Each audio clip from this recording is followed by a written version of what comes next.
Thank you for joining me today, and welcome to the Career Series of videos. This series has been put together by Washington State's Cybersecurity Center of Excellence. The idea behind this series is that we will come to you with practical tips and tricks in some very select important topics that will have a lasting impact on your career. But before we start, here's a little bit of information about me, your host, Chris Rides. I'm the CEO and founder of Tyro Security, a cybersecurity staffing and professional services firm, launched originally in 2012 out on the West Coast. I'm also an advisory board member for GRACE, that's GRC for Intelligent Ecosystems, a non-profit helping to bring diversity into our industry, UNLV, the Cyber Helpline, of course, Washington State Cybersecurity Center of Excellence, and I also lead the Industry Advisory Board for NSITE, the National Cybersecurity Training and Education Centre. I'm also a cybersecurity career speaker, and you'll have seen me speak at RSA, InfoSec World, ISC2's Security Congress, DEF CON, and many of the B-Sides events, including their big highlight of the year, Las Vegas. Our second topic of the career series is networking. We're going to discuss why networking is a fundamental aspect of career development, and its importance cannot be overstated for several key reasons, and here they are. First of all, networking expands your professional connections and increases your visibility within the industry. Every person you connect with can introduce you to new opportunities, ideas, and resources. This expanded network can lead to job openings, partnerships, and collaborations you might not have encountered otherwise. Another reason is networking facilitates knowledge sharing and growth. Engaging with other cybersecurity professionals allows you to exchange ideas, experiences, and best practices. This enhances your knowledge base and informs you about industry trends, changes, and innovations that can impact your career. Networking provides access to mentorship opportunities, something that's very hard to find in our industry. So building relationships with experienced professionals can give you invaluable guidance and support as you navigate your career path. Mentors can help you develop skills, offer advice on overcoming challenges, and even advocate for you within their networks. Networking can significantly boost your career advancement prospects. Many job openings are filled through referrals rather than traditional job postings. A robust network means you're more likely to hear about these hidden opportunities and receive recommendations that can set you apart from other candidates. If you watched video 1 of the career series, which was focused on building a social media presence, you'll know that networking can enhance your brand. When you consistently engage with others and contribute positively to conversations, you establish yourself as a knowledgeable and a reliable professional. This reputation can lead to new career opportunities and collaborations. Finally, networking cultivates a sense of community and support. Building relationships within your industry helps you connect with like-minded individuals who share your interests and challenges. A support system can be reassuring and motivating, especially during transitional phases of your career. Networking is essential for career growth as it expands your connections, fosters learning, provides mentorship, enhances job opportunities, builds your brand, and creates a supportive community. Embracing networking as a fundamental part of your professional journey can lead to rewarding relationships and open doors that you may not have anticipated. Okay, let's look at the key strategies for networking. First of all, you should consider applying to talk at conferences. It's never too early in your career to do this. In fact, for InfoSec World a few years back, I actually put together a panel of 4 individuals that were all in their very first cybersecurity role. They loved that opportunity, and I like to think that it really has helped their careers and also helped them to gain confidence. They've gone back and spoke at that conference again since, and also a few other conferences too. So just remember, you don't have to be a greybeard to go and talk at a conference. Everybody's welcome to apply. You should also look for local conferences. Many local groups actually get free codes to access these. And depending on where you are in your career, or if perhaps you're out of work, some conferences give away free passes. And more local ones, you haven't got the cost of having to travel or stay. When you find some conferences that you want to go to, you should connect on LinkedIn with the organisers. Connect with them, ask them a bit more about the conference. If you're a student watching this, many conferences do give away discounted and even free passes. Once you've decided on the conferences you want to attend, you want to make sure you have a plan. You can often check out the agenda in advance. You can find out who's sponsoring, and that will give you an idea of what companies are going to be there. You can also find out who will be speaking. Many of those speaking could be involved in interview processes, or perhaps are even hiring managers. Why not reach out to them and contact them already on LinkedIn, and perhaps see if they've got time to meet you when you're at the conference. Let them know you're excited to hear them talk. I know when anybody's reached out to me and they're going to be at a conference that I'm attending, especially if I'm speaking, and they share that they're interested in coming to the talk and wish to meet me afterwards, I've always said yes. I understand that many conferences are very expensive to go to, and we don't all have unlimited budgets to be able to do that. And so if you can't afford a pass, you should consider volunteering. Personally, I love being involved in conferences and being involved and around the people that are actually putting them on.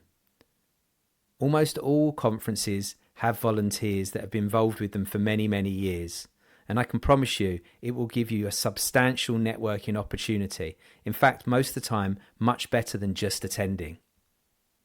Now, of course, we've all heard about these enormous conferences, and don't get me wrong, I love going to and speaking at and being involved with some of the biggest conferences we have in the world. Places like RSA, Black Hat, DEF CON, all of these are great, but I understand that they're expensive to get to.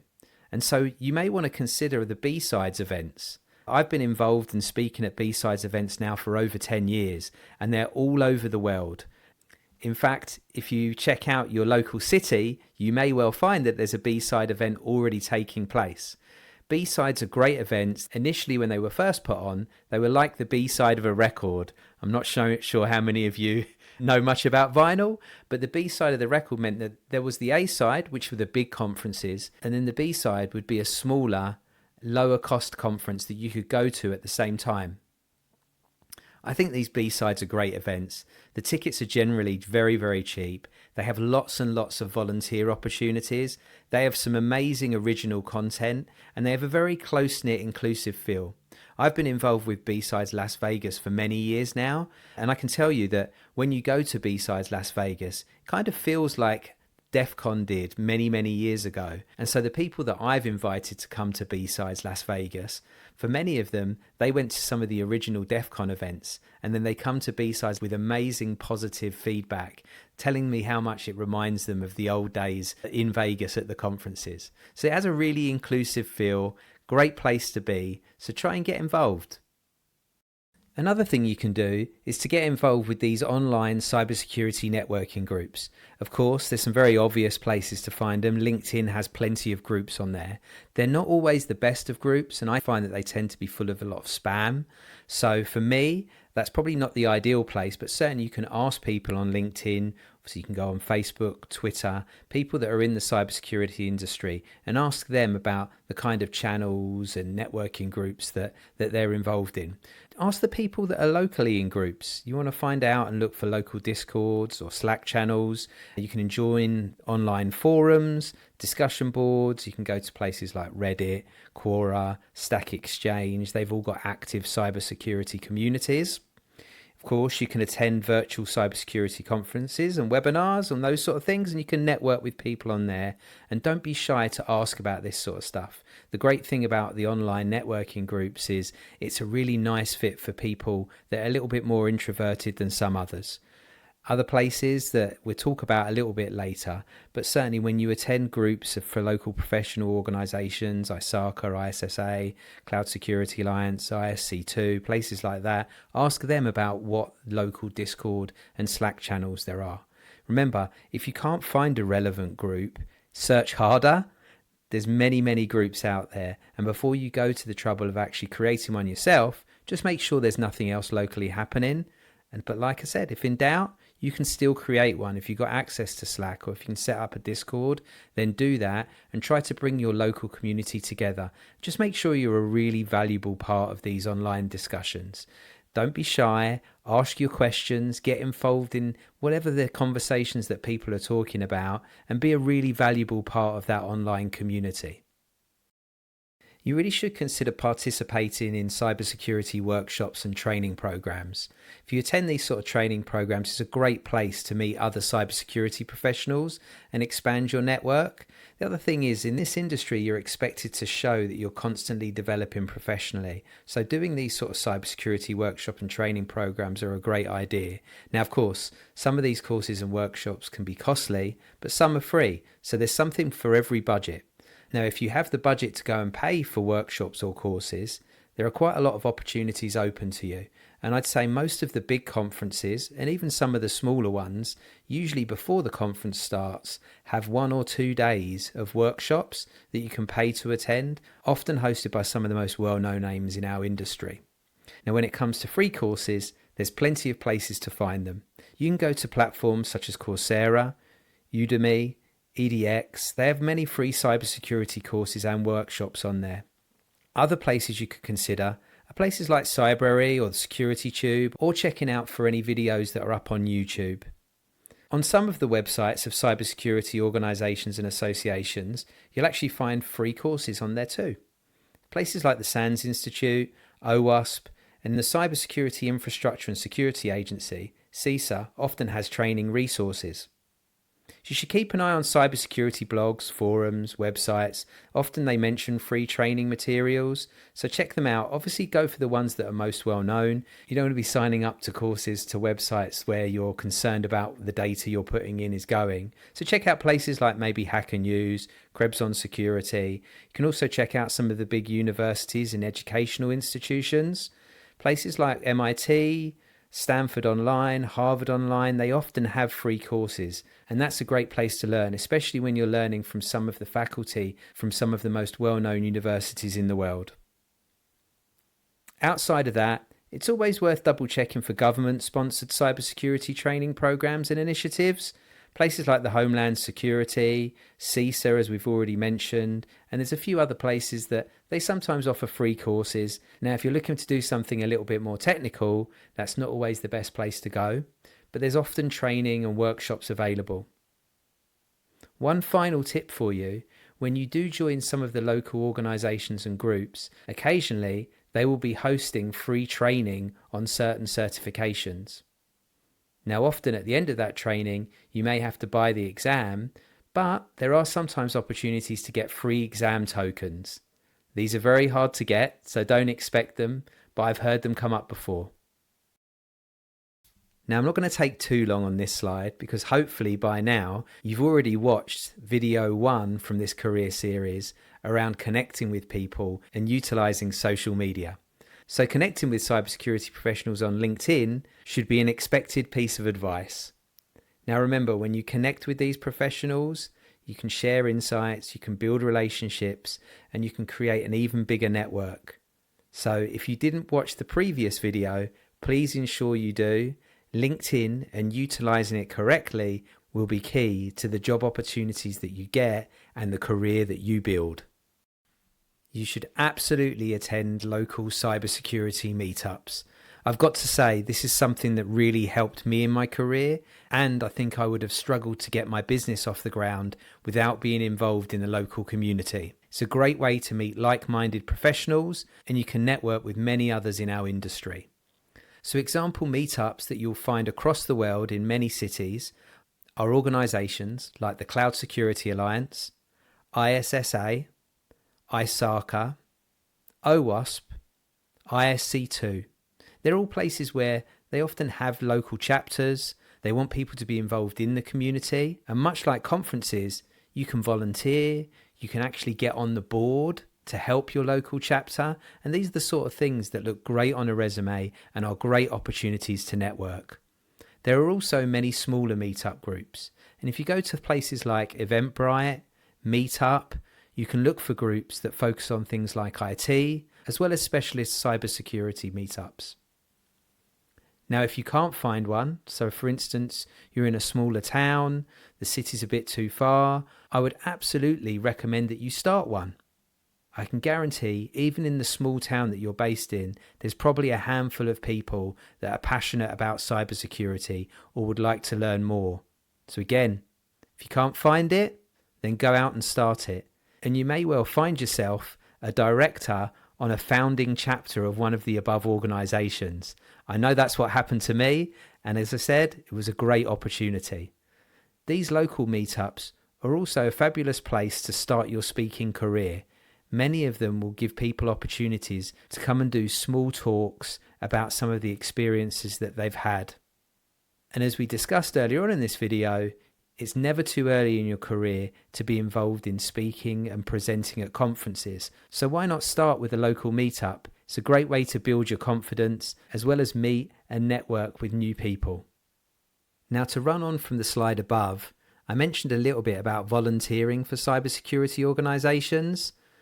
This is a great opportunity to meet other professionals in the field and to give back to the community. Our cybersecurity community is really built on the shoulders of volunteers. Every one of these local chapters will have a board of members that help organise and make sure that the chapter runs efficiently. They are always looking for more people to volunteer. At the end of the day, these opportunities aren't paid. It's something that we do for the love of our community. And so if you can get involved and show how much you care, it's a great way to find yourself part of the local community. So first off, you want to become a regular member and get to meet everybody.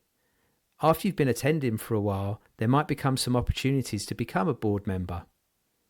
This is amazing for your resume and also for your LinkedIn, not to mention the great networking opportunities that come with becoming a board member for your local cybersecurity organisation. I'd really recommend participating in cybersecurity webinars and networking events. You should join these. There's plenty of them online. It's just a matter of finding out when they're going to be and making sure that you can fit it into your schedule.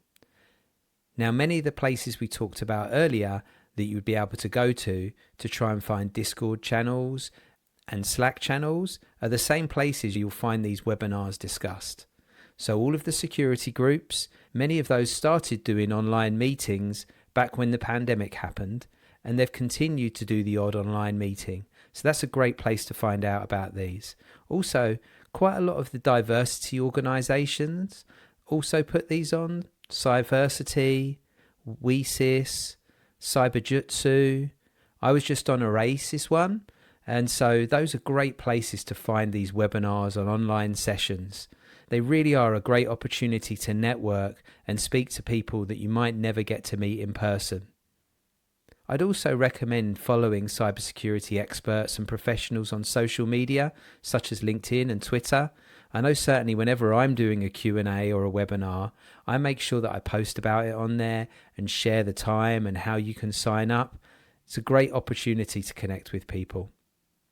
You may also find these online events on Eventbrite and Meetup as well. And sometimes you'll find virtual cybersecurity conferences that will be hosted by some of the other universities and also government-sponsored cybersecurity events and initiatives. These are really great opportunities to network. It's a great opportunity to attend. And don't be shy to ask your questions. Now, the big key with this, to make the most of the networking opportunity, is to connect with everybody involved afterwards. If you can see who attended and certainly who was actually presenting and on panels, those are great people to connect with on LinkedIn. Make sure you put a note on there to say that you enjoyed the webinar or the Q&A session and thank them for giving up their time. I can guarantee that they will connect with you. And remember, if you can't attend, most of these are recorded, and so you can still use this to network even if you can't make the actual time of the live Q&A session.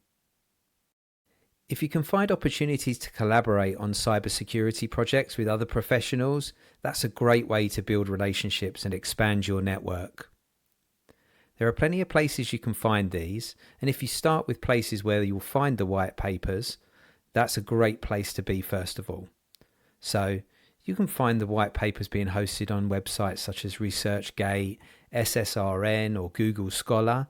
Once you've found the white papers, you can look for collaboration opportunities by connecting with the researchers and professionals that are in the cybersecurity field that have already put out the white papers. Now, I know personally that, for instance, the Cloud Security Alliance hosts many opportunities to be involved in their working groups. And they have people with all levels of experience involved.